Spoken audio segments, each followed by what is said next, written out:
the numbers have been worse in New York City. The number of cases were worse in New York City. Again, nothing endemic to New York City.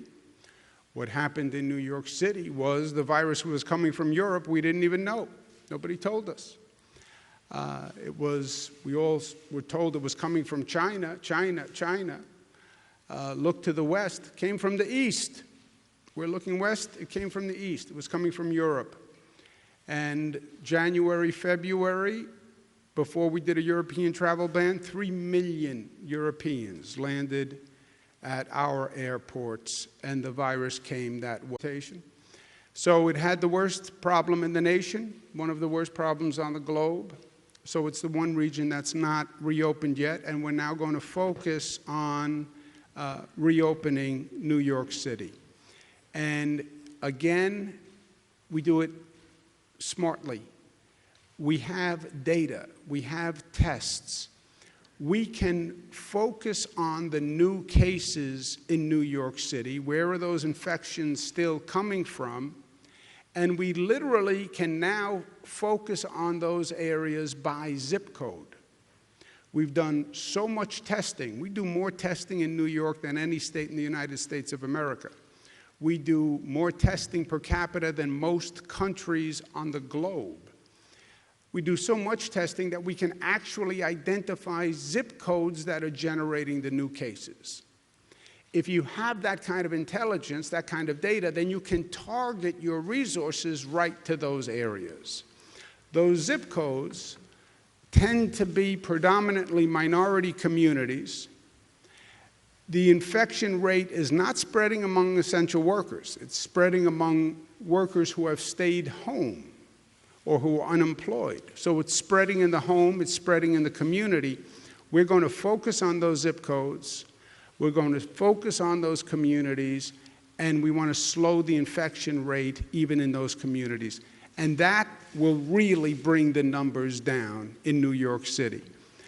We've started that last week, but we're going to bring it to a new level starting this week. And you can see that the infection rate in some of these zip codes is double the infection rate in the city. The infection rate in the city, general population, is about 19%, almost 20%.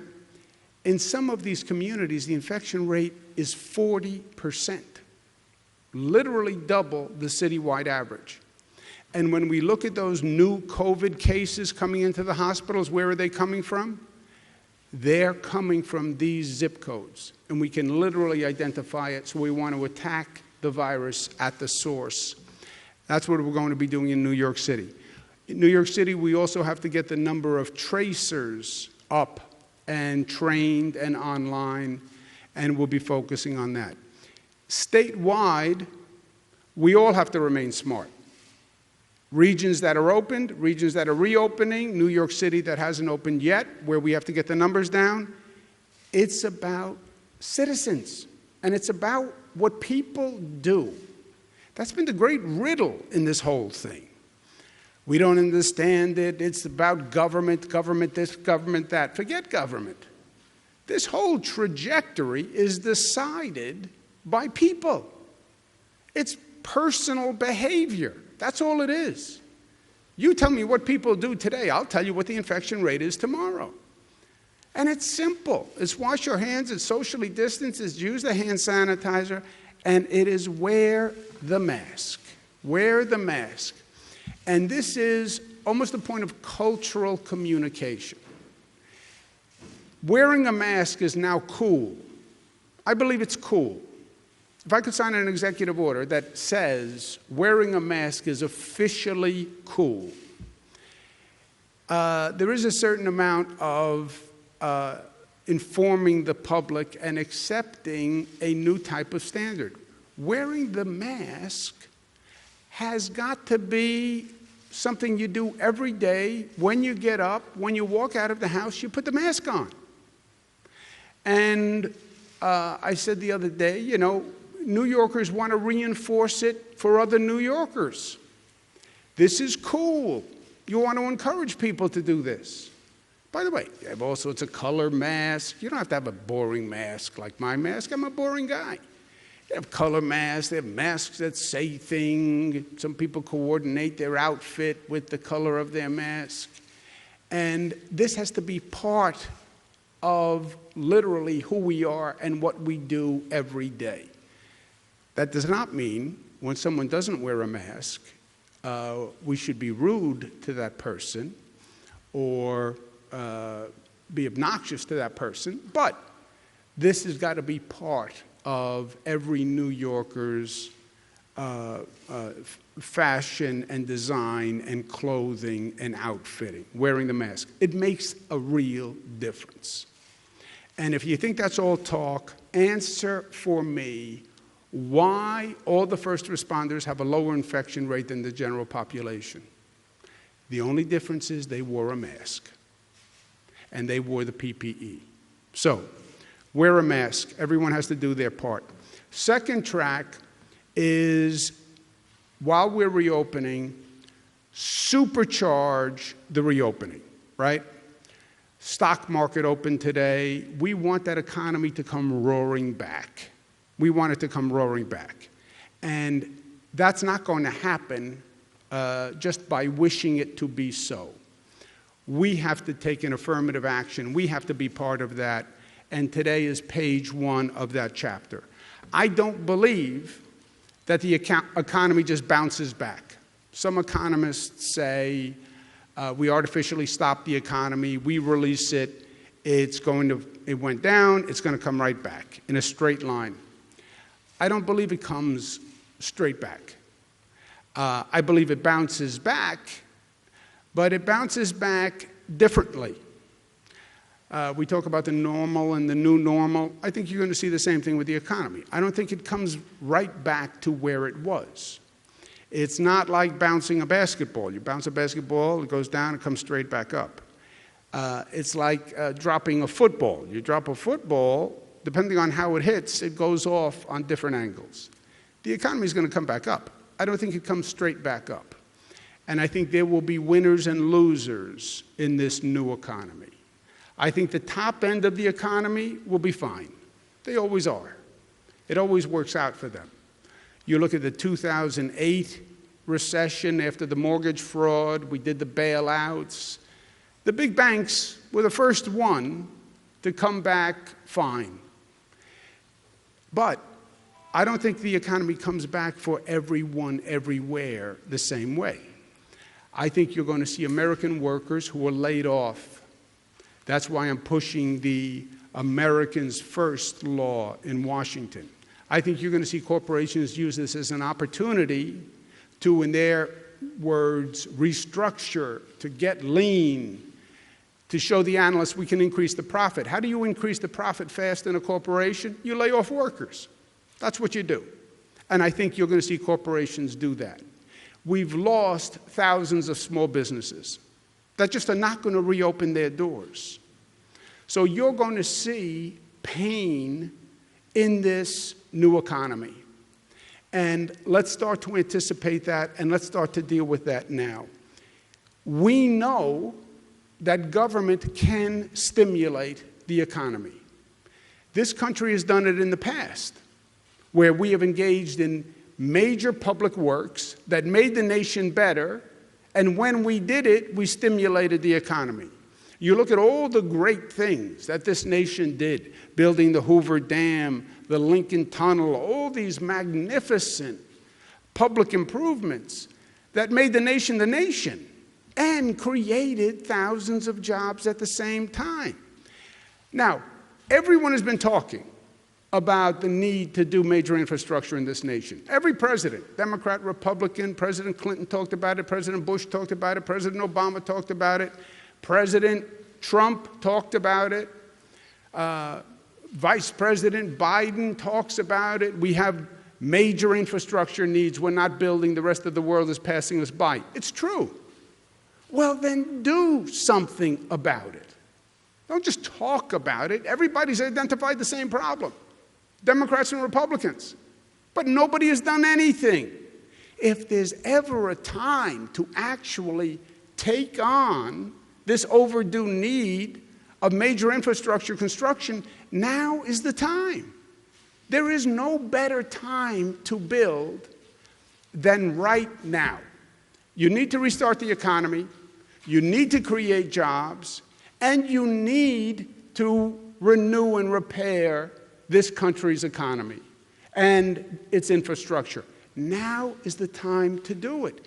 It's especially the time to do it when some of the volume is lower, right? The time to fix the hole in the roof, we would say in Queens, is when the sun is shining. That's when you don't think that's a Queens expression? That was a Queens expression as far as I'm concerned. That's when you fix the hole in the roof, when the sun is shining. The time to do this work is now, when you need the jobs and the volume is low, and New York will lead the way. We are going to accelerate our big infrastructure programs. We have the Empire Station Project, which is building a new Penn Station, which is long overdue. That Penn Station has been torturing people for too long. Let's now accelerate the Empire Penn Project while the ridership is low and when we need the jobs. Accelerating LaGuardia Airport, which is going to be the first new airport in this nation in 25 years. Traffic is low, passenger volume is lower. Let's accelerate that construction now. And let's do things that we've been talking about for a long time, but we've never actually pulled the trigger on. We know that we need renewable power. We know we can generate renewable power in upstate. We know we need it downstate. Let's build the cross-state transmission lines to develop that renewable market upstate and satisfy the need downstate. We know they have low-cost hydropower in Canada. Let's run the cable, the transmission lines from Canada to New York City to get that power down here, and let's stop talking and let's start doing. Let's invigorate this whole renewable market. And there are other big infrastructure projects that we've been talking about, which we have to do, where we need federal help and federal approval. Let's put those on the table. The air train to LaGuardia. New York City is one of the only major cities that has no train from the airport into the central city. We've been talking about the cross-Hudson tunnels, where the Amtrak trains come through, that are old and that are crumbling, and that if they become a problem, you literally stop Amtrak travel to the entire Northeast. Let's stop the politics on it, and let's get it done, and let's build those new tunnels. The 2nd Avenue subway, the next extension for the 2nd Avenue subway goes from 96th Street to 125th Street, would open up that whole 125th Street area. It would bring a whole new chapter of revitalization to New York City. Let's do that in partnership with the federal government. I'm going to go to Washington tomorrow, scheduled to meet with the president to talk about a number of things, but this is one of the things I want to talk to the president about. You want to restart the economy, you want to reopen the economy, let's do something creative, let's do it fast, let's put Americans back to work, and let's make America better. It is common sense. It is common sense. So many of the things that we need to do, you don't need to be a government expert or an engineer to figure out. It's common sense. You have an infrastructure that's crumbling. You need to jumpstart the economy. You need to create jobs. Do it now. Do it now. And that's what one of the things I'm going to talk to the president about tomorrow. Last point, we did the Wear a Mask New York PSA contest. I asked my daughter Mariah to help out, volunteer, pro bono, no money, supervised by a very nice, easygoing boss, moi, and Mariah agreed, and she did a fantastic job. And frankly, this contest has gone much bigger and generated much more energy and excitement than I anticipated. And with that, I will turn it over to Mariah. Thank you.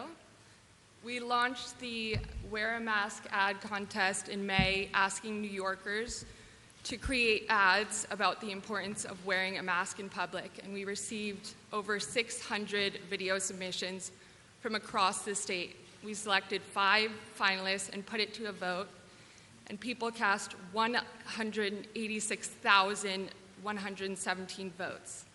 And today, we are proud to announce the winning ad, which is We Heart New York.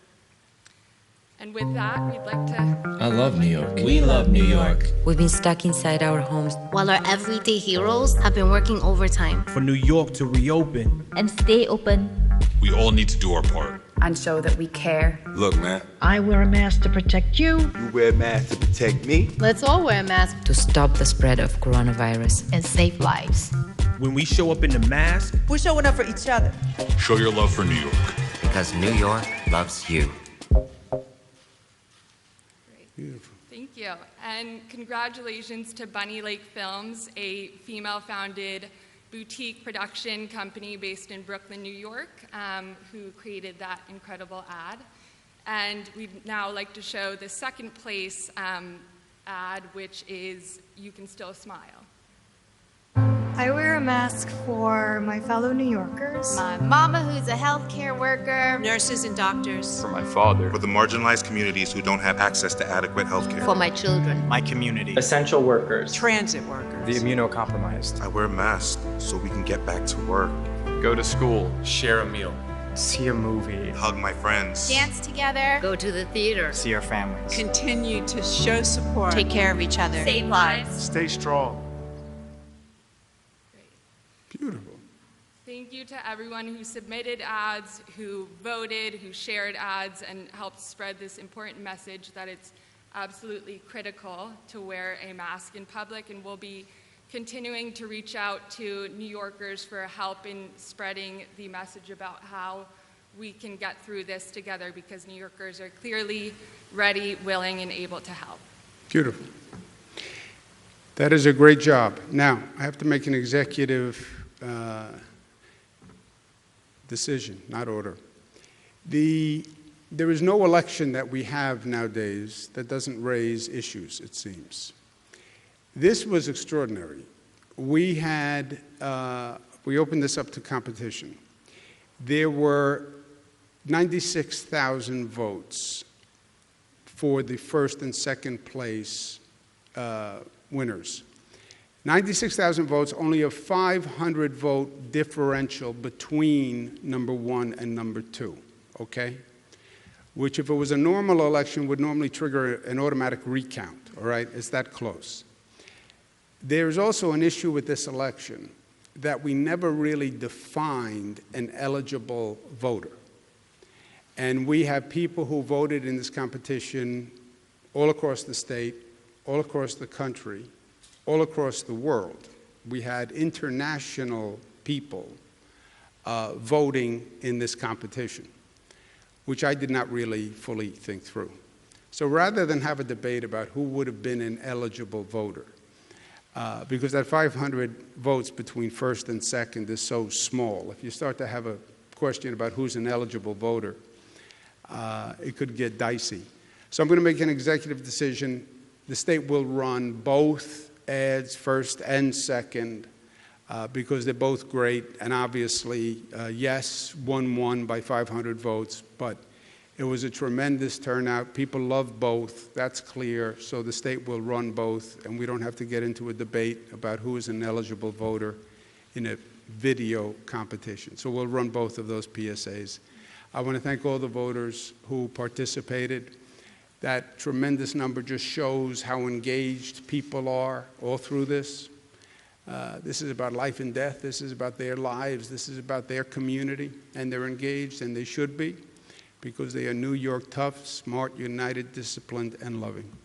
Questions? Governor, on the bill in Albany that would authorize the city of New York to borrow $7 billion, are you open to signing that bill? My understanding is they're having trouble meeting basic operating expenses without it, assuming the federal government doesn't come through. And assuming that the economy comes back unevenly and the people at the top are okay, would you ever favor raising taxes on the wealthy? Yeah. You know, the let's deal with the here and now, and then we'll deal with the future when we figure out what the future is. There's no doubt that governments are hard-stretched. State government is hard-stretched. We have a $13 billion deficit. City is stretched. Local governments are stretched all across the state, all across the nation. That's why I think the real answer is the federal government has to step up and provide state and local aid.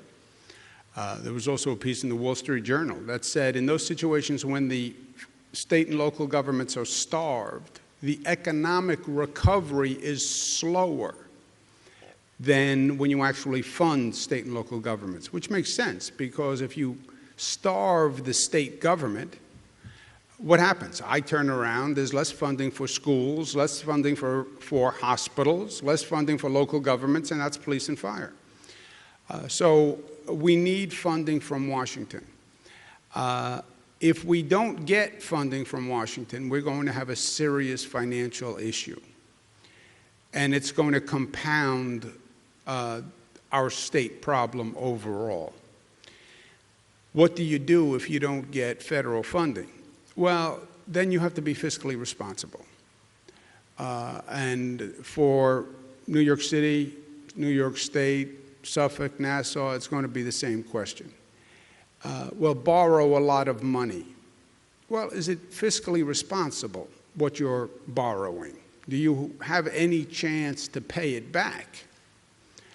When you start talking about borrowing to pay operating expenses, this is a whole new situation. Normally, you borrow for capital expenses. You're making an investment, it's going to increase future revenue. Borrowing for operating expenses is fiscally questionable. So it's an issue that we're going to face for the state, an issue we'll face for the city, and fiscal responsibility is very important here. We don't want to create more debt than the state can pay going forward.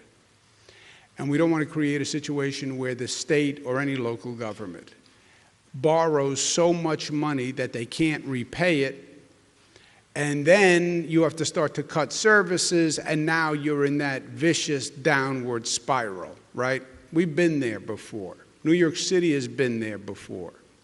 So I'm still banking on Washington doing the intelligent thing. It's prudent for everyone.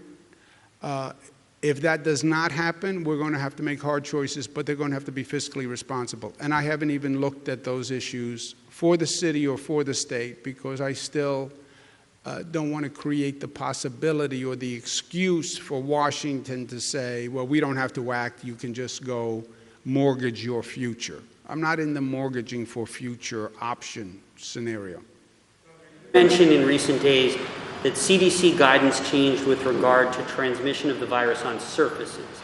In light of that, has the MTA's nightly disinfecting of every surface on every train been a misallocation of resources? Would you instead instruct them to get ready for the reopening by handing out masks to every single rider or to increase capacity? Andrew, all of the above. The CDC did not say, first of all, the CDC did not say you can't get it from surfaces. They said you can get it from surfaces, but it's not a major transmission source. What does that mean? And they previously had suggested that it was a major source.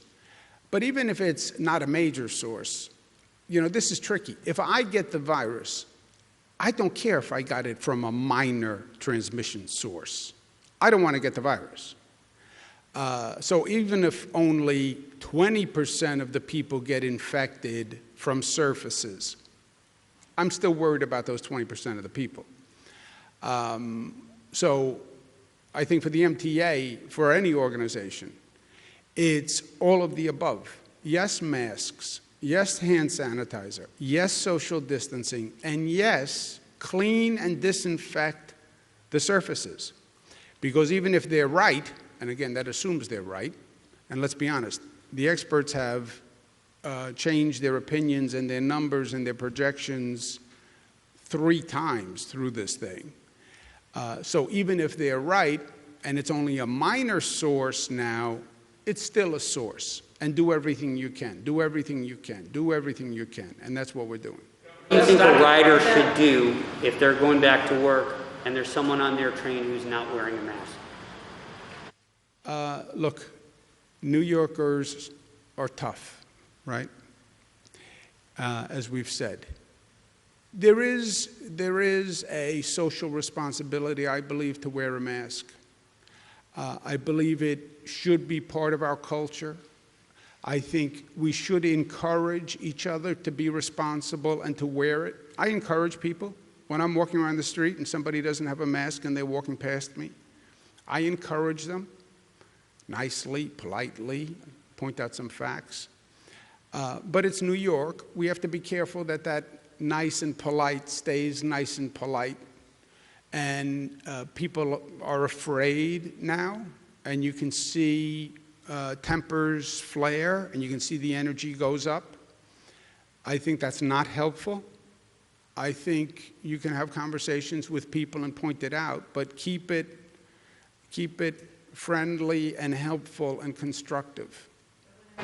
Over the weekend, I did some interviews out on the boardwalk in Long Beach, and people were already expressing concern about a second wave coming. They were happy the boardwalk was open, but you know it's going to get crowded and we're going to get a second wave. Have you started forming like a new plan for a second wave, and how would it be different from what we did this time? Yeah. The way we are reopening, in many ways, anticipates the possibility of a second wave. It is built into our reopening plan. When we say you must reserve 30% capacity in the hospitals, that's anticipating either a current surge or a second wave. 30% of the ICU beds have to be available. That's anticipating either a current surge, people are undisciplined, you have a hot spot, or a second wave. Hospitals must have 90 days of PPE on hand. We're not going through that can't find the mask crazy scramble again, right? All the PPE has to be in place for 90 days at the COVID level. All those early indicators, getting the testing capacity up. What's going to happen when you get to the fall, even if there's not a second wave? People will need flu tests for the normal flu. Right now, we're using basically all our testing capacity to do the COVID tests. So we're planning for testing in the fall split between the flu test and the COVID test. But what we are now doing builds in the anticipation of the possibility of a second wave. And look, I don't even know if it's a second wave anymore. They now talk about basically it's not going away. It's not that it's going to go away and come back like they first talked about the second wave. It's just that there may be a lull, a seasonal lull because of the summer climate, but then it comes back, it increases in the fall because it never really went away. The stock exchange directed its employees to avoid taking public transit to work. Do you think that's a wise policy? Do you think that the subway is a super spreader of the virus? And at that, have you identified which phase of the reopening the overnight subway service will resume? What date are you looking at on that? Yeah, as I've said, I don't pick dates in the future. We have had projection models from day one on this. We've followed the projection models. Remember, the projection models said we could need about 120,000 hospital beds. We only have 50,000 hospital beds. I spent 1 month developing thousands of hospital beds off the projections, and we did it. It was probably the largest single undertaking that I've undertaken as governor, and we did it. And then the projection model didn't come true. Now, in defense of the projection models, they'll say, well, we had a number of variables that changed, and we didn't know how effective social distancing would be, and social distancing turned out to be more effective because people were more responsible, so the numbers came down. But I don't think you can project into the future. I don't think anybody can say, I'll tell you what's going to happen in 4 weeks. So I know the numbers today. We'll know the numbers tomorrow. Make decisions based on the facts you know. And that's what we're going to do. So I'm not going to give you a future projection. The MTA, public transportation, has to be ready when you reopen. Everything has to be staged, and public transportation has to be working. You can't do a full reopening without public transportation. You just can't. You don't have an option of everybody walks or everybody drives or everybody bicycles. You can't do that in this metropolitan area. You have people coming in from New Jersey, Connecticut, et cetera. So you need Metro North, et cetera. So the question becomes, how do you reopen public transportation? And we have trains, cleaner than ever before, remarkably so. We'd need social distancing precautions. You'd need the masks. You need the sanitizer. You need to schedule in a way so you don't overload a train. But I'll tell you one of the silver linings here. The subways have never been as clean as they are now, and we're helping more homeless people than ever before. For me, this has been an issue that we've worked on for a long time, and there's been a lot of dissension. And I spent my whole life working on the homeless issue. And finally, we've had the wisdom to understand that you're not really helping the homeless by letting them sleep on the train. That was a misguided theory. Well, we respect your civil rights and civil liberties. We're going to let you sleep on a subway car and risk getting molested or hurt during the night. No, they deserved better. Offer them safe shelter, offer them services. That was always the answer. And now, because we closed the subway to clean the cars, this homeless have to be off the subway, otherwise you can't clean the car. And it's the first time you've actually had a real outreach program. So out of crisis comes positive. What about the stock exchange policy? Do you think that the subway is a spreader of the virus right now? Is it safe to ride? No, look, I think the subways have never been cleaner, and people are social distancing and they're wearing masks. There's no configuration on a subway done right. That's not a sidewalk done right. That's not any other place done right. If you have an overcrowded subway car, well, then you're where you are with an overcrowded sidewalk or an overcrowded lobby or an overcrowded elevator. Then it's the same thing. One company this morning, I think it was JP Morgan, I could be wrong about that refused to participate in the opening of the floor. That I can understand that they don't agree with the criteria and other things. What do you say to a company who doesn't even want to participate? I think you will see people making their own decisions. I think you'll see companies make their own decisions. We've never been here before. They opened some parts of China, and just because the government says, okay, we're back, some people said, I'm not ready to be back.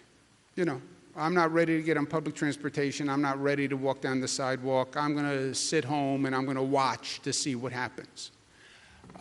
People have gone through a trauma. People are scared.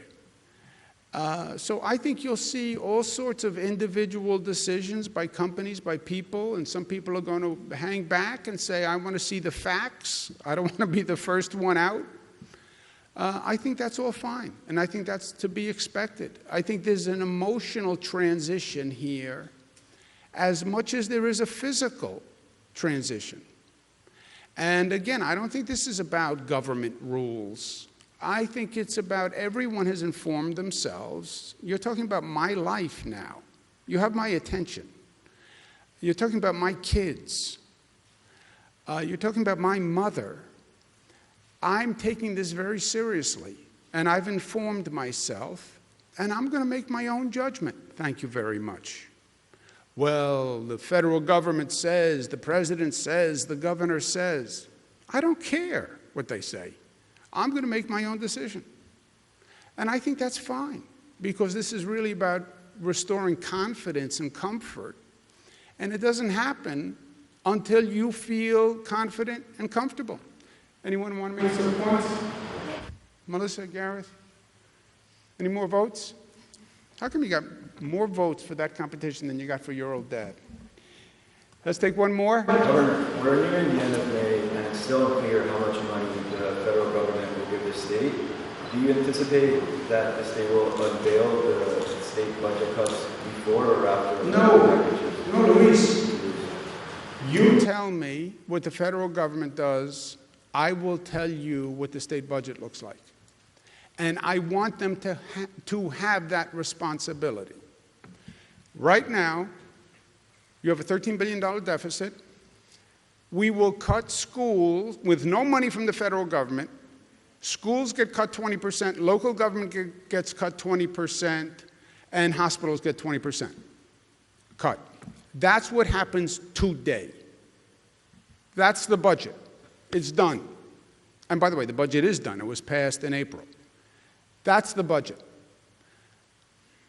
How do you avoid those cuts? It's purely dependent on what the federal representatives do.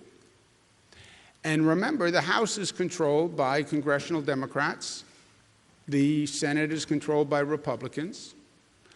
But I've said to them very clearly, this is a situation where the people of this state are going to know what you did. Right now, if you do nothing, we have a 20% cut to schools. If you want to cut schools 20%, then don't fund New York. If you want to cut police and fire 20%, then don't fund New York. If you want to cut our hospitals 20%, don't fund New York. And the way to avoid those cuts is the Congress has to deliver. You know, I believe that politicians should be held accountable. When I would watch TV with my grandfather, my father's father, Andrea, the Italian name, Andrew, and a politician would start to talk on the TV, my grandfather would go like this. And, you know, a lot of his mannerisms were Italian, and I didn't understand them, so I didn't ask. But he would go like this. And then one day I said, Grandpa, I said, what is that? What are you doing there? He said, that's all they do, these politicians, is talk. He didn't mean my father, but that's a different conversation. That's all they do is talk. Yeah, federal representatives, it's your turn to deliver. We need help. I don't care, federal politics, Washington politics. We need help, and we need you to deliver. And we need you to deliver the SALT repeal, which is also in the House bill, which was a theft from the people of the state of New York in the first place. And I want to keep the focus right there, so they are held accountable. You know, nobody really knows anymore who does what. What does the state do? What does the federal government do? And if they're not held accountable, then people can, it can become too easy. This one can't be easy. We need federal help. If we don't get it, call your congressperson. And I want to keep the focus there. Yeah. Why not use the crisis to push forward an actual subway extension instead of the current plan, which is pretty unpopular among transit experts? You know what's more unpopular? Forget your transit experts. You know what's more unpopular than the people in the neighborhoods that are affected? The subway plan. So, look, you have two questions. You have funding is an issue, and then you have feasibility of the project.